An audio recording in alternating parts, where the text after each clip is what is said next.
భగవంతుడా, సరైన వాన లేక, పంట ఎదుగుదల లేక, బెళ్ళ పుస్తులు తాకట్టు పెట్టి మందులు తీసుకొచ్చి కొట్టినా కూడా ఈ పురుగులు సావక మాలాంటి రైతులు పడే కష్టాలు భగవంతుడా ఎప్పుడు తీరుతారా తండ్రి?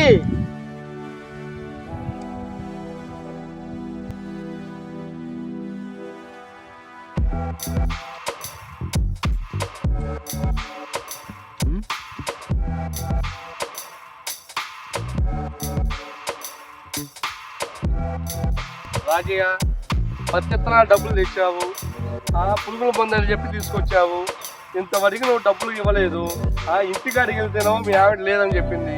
మీ భార్య పిల్లల పుస్తులు తెచ్చి మీరు ఎలా అయితే అమ్ముకున్నారో మేము కూడా మా భార్య పిల్లల పుస్తులు తెచ్చి అమ్మి వ్యాపారం పెట్టుకున్నామయ్యా.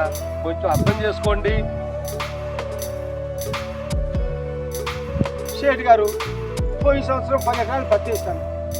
నష్టం వచ్చి పురుగుల డబ్బా చేతికొచ్చింది.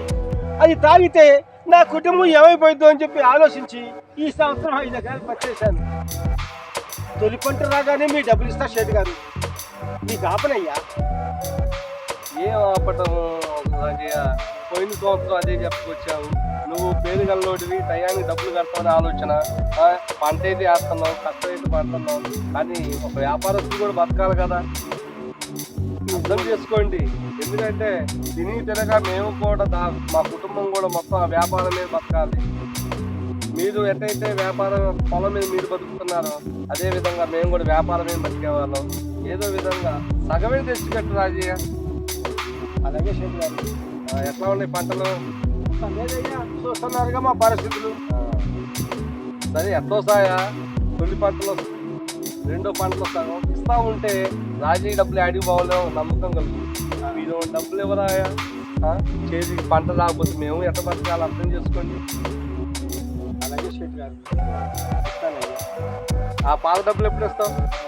ఈ పంటలో తొలి పంట రాగానే మీ డబ్బులు ఇస్తానయ్యా. ఇచ్చే రాజయ్య, మంచిగా ఉంటుంది. ఎందుకంటే నువ్వు అర్థం చేసుకో, మేము బతకాలా. అలాగే షేట్ గారు. సరే.